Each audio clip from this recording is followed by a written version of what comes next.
Okay, lastly in this chord section, we're going to look at the chords that are not just triads. Learning how music works will help any musician in every way. Speaking music. So a few different variations you'll see a lot are sus chords, sometimes sus2, sometimes just as sus, sometimes as sus4. Sixth chords, major seventh, dominant sevenths, major ninth, and major 11th, and all of those ones that have different numbers. Now, if you find them with different numbers, like C6, C major 7, C major 9, what it is typically a C6 may take out the 5th because that might sound a little bit too close together and a little dissonant, not very good. But a C major 7 just has a normal triad, 1, 3, 5, and then it adds the 7th interval.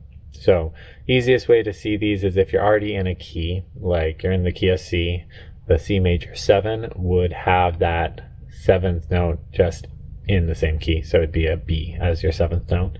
Same thing with the 9th, it's the interval of the 9th, and 11th would be an interval of 11th. One thing I do want to note, you'll sometimes see it as C major 7, or it'll just be like this, G7. And that's actually called G dominant 7. The difference between the two is not the third, 1, 3, and 5. 1, 3, 5 is the same, but the 7th is a half step different in the two of these. So in the key of C, we have a major 7th. So it'd be C, E, G, and then B. And between B and your next C is a half step. So 1/2 step.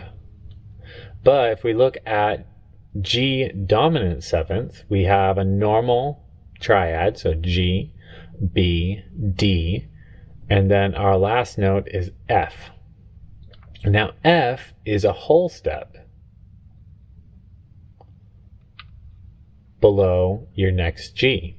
That's different than the major 7th, which is a half step. So that's the difference between a major and a dominant 7th. And you'll find a 1 dominant 7th in every scale if you're doing 7ths, and 2 major 7ths.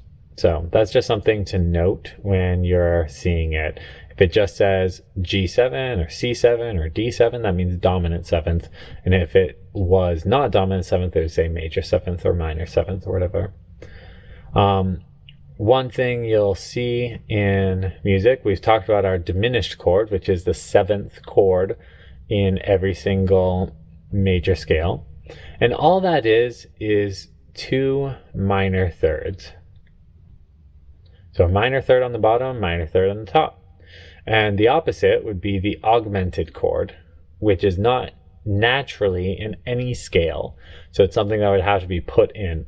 And that would be 2 major thirds. 1 on bottom, 1 on top. So major third.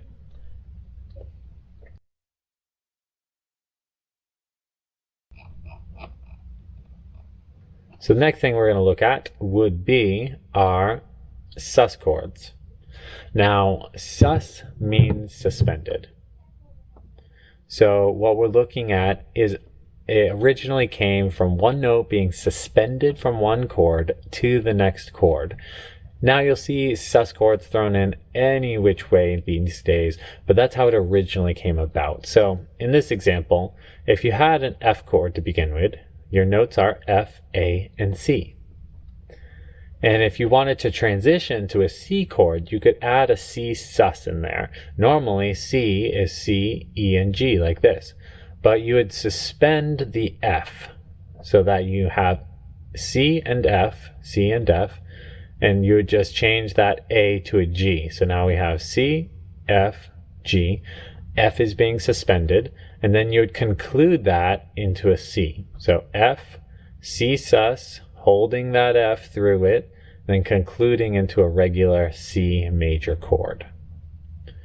Usually your susses are the 4th.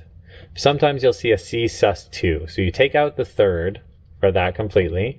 You either add the interval of 2 or 4 to get your sus chord. Now, lastly, let's look at inversions for chords that have multiple notes, like 4 notes. So you would still have your root, so this is a C major 7. So you still have your root, which is just stacked up on each other. To get your first inversion, you bring your first to the top.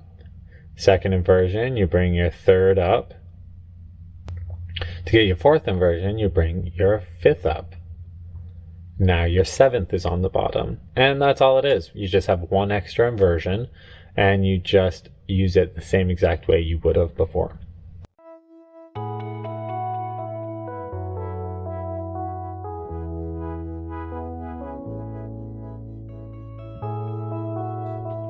Learn more about music theory in a simple and practical way on our website and our full music theory book. In it, we teach about the keys, the chords, transposing, modes, and the basics of sheet music. Speaking music.